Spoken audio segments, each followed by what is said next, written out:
So hopefully... Sorry, Chair, I need to interrupt. Which rule are you relying on to skip the public forum questions? Because I've been reading the Constitution, and it says quite clearly that questions by members of the public may be asked of the Chair, questions will be asked in order that they're received, and questions may only be asked if clear working notice has been given. And my understanding is that everyone here asks questions in a timely manner. I understand there's a lot of questions to be answered, but the questions are meant to inform the debate that this committee has. And it doesn't seem obvious to me that it's the debate about the agenda items can actually go forward in an informed and legal manner without the questions being answered and the members of the public having the chance to ask supplementary questions before the agenda items are reached. Yes, and that was what I was trying to explain before I hand over to the head of legal services of the monitoring officer in case they have any other comments. Because there was such a high volume of questions, we want to give it the attention it deserves. That's great. Which rule in the Bristol City Council Constitution are you relying on to skip the public forum question? So, if I can just clarify, the questions can be asked of the chair or the executive member, but all of the questions, apart from one in fact, was actually asked of either the monitoring officer or myself as the head of legal service.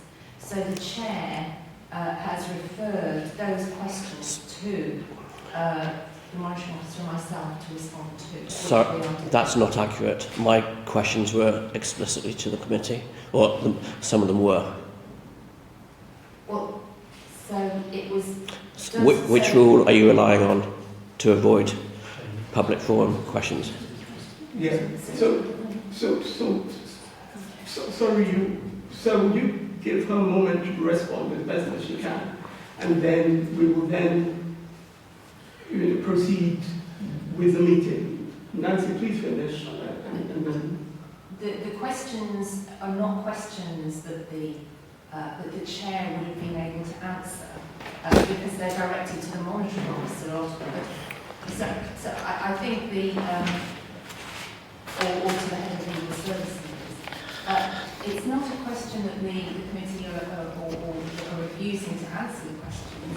It's simply that in order to be able to properly answer all of the questions that have been put, that written responses are given. I was going to say to the chair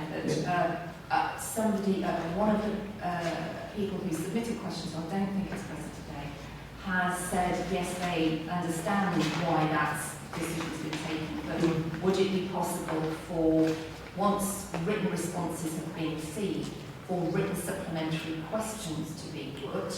And I advise the chair that that is in his discretion to say whether that's appropriate or not. And I think the chair is minded to agree that once you have received written responses to your questions, you can then submit written supplementary questions which will then be responded to. And it's a matter for this committee to decide whether they have sufficient information to be able to consider the report today and make a decision, or that they wish to defer that until they receive written responses. Okay, that doesn't answer my question. And I'm going to quote from my question. Number one, my question is, does this committee agree that the process could be improved by adding those pieces of information to the summary of complaints report? That's clearly a question for the committee, not for the monitoring officer. And I ask again, what rule are you relying on to delay the public forum questions? Because there needs to be a rule that you invoke. It doesn't appear to be legal to just say you're not taking public forum questions. No, we haven't said that. Let's go. Chair, may I answer the question? Because there is a committee rule that you can rely on here, which is in committee procedure rule 10. It's motions without notice. The following motions may be moved without notice. And subletter M is to suspend a particular committee procedure rule, and that would enable you to suspend the rules relating to questions in committee procedure rule 9, and to deal with the matter in the way that you've outlined. And I suggest that a motion is formally put to the meeting in that regard to ensure that we are complying with our own internal rules. So, hopefully that helps. No, sorry. So you're putting that motion to the committee, so it needs to be voted on? Any views from the other councillors? Yes, can we put that motion to Councillor Dyer? Chair, I have to be honest, I'm not comfortable with us proceeding with agenda item number 6 if we had the opportunity to hear the responses to the questions. Thank you. I'm aware that we have a meeting scheduled for the beginning of October. Yeah. My preference would be that we defer agenda item number 6 until that meeting. Thank you. Councillor Dyer? Councillor. Can I just back what Tony just said there? Yeah. It's not good that the public can come along and they can ask their questions. I understand Yes. the volume of questions were overloading. It would have been good if we could have attempted to answer some of those questions. Okay. But given the scenario we face, I think probably putting that report to the XPC plus all the public business, including those questions, to that meeting will probably be the fairest way to proceed. It's not a great way to proceed because the public are here to address us. And I think perhaps if members of the public are here, we should still give them a few minutes to address us if they wish. Okay. But because people are taking their time to come to us. Yeah. But I think that would be the fairest way to proceed. I think Tim's interpretation of the Constitution was perfectly legal, but probably not good politics, Yeah. what I would say. Yeah. It's good to use a clause. I would rather actually we adjourn all of that agenda item plus the public business to the next meeting. Thank you. And I totally agree with you, councillors, but let's hear what everyone has. So I think Councillor Dyer's proposal is a really good one. I was going to say similar to Tim, it would be good with the members of the public who have made the effort to come here and they might not be able to come to the next meeting. It's right that we consider the items properly at the next meeting, but I'd like them to get the opportunity to speak now with them, like to at least speak to their question in a time scale allotted in case they are not able to come Yeah. at the next time it's coming. It might be a little bit out of the norm, but it feels right to give them that opportunity. Thank you. Councillor Yes, Lee, from this one. Completely agree with the comments that have been made. Yeah. Thank you. And thank you, councillors, for all your comments. I think at the beginning of the meeting, before the gentleman raised his question, I was trying to separate the meeting into two parts. So address the matter regarding questions that have been submitted, which will require more time to provide response to, and then maybe allow people present to speak to their statements, for those who have made statements, and then maybe take any other extra questions. So hopefully that satisfies in that. Yeah, I don't have a statement. My personal preference would be to have the written answers at the next meeting so that I can see the details and then have the supplementary without taking up the committee's time today. Thank you. Thank you. Chair, can I just point there is some public business about agenda item 7. Yeah. So there's 2 questions there. And agenda item 7, member code of conduct. So we're on agenda item 6, I believe.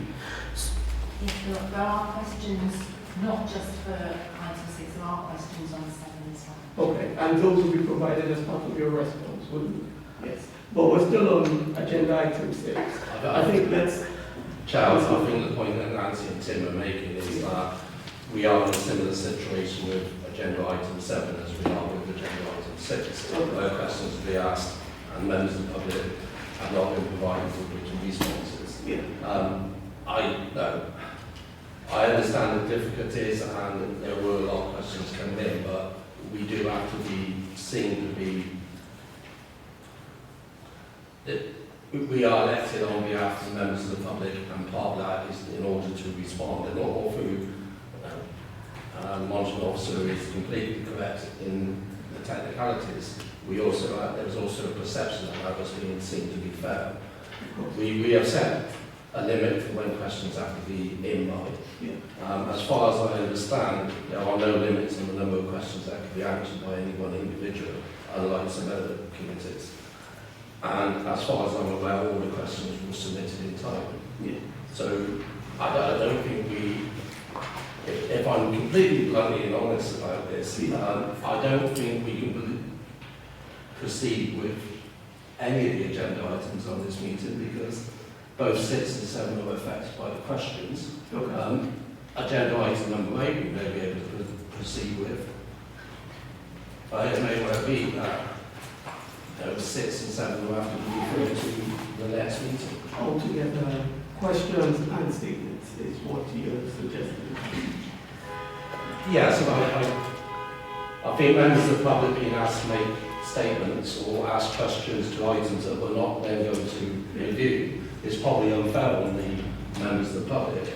And I appreciate that they have made the time and the effort to attend this meeting today, but I think they made the time and effort to attend this meeting on the understanding that they were going to get responses to their questions today.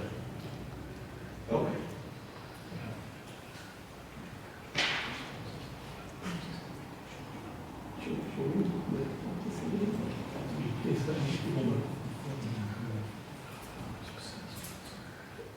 Thank you.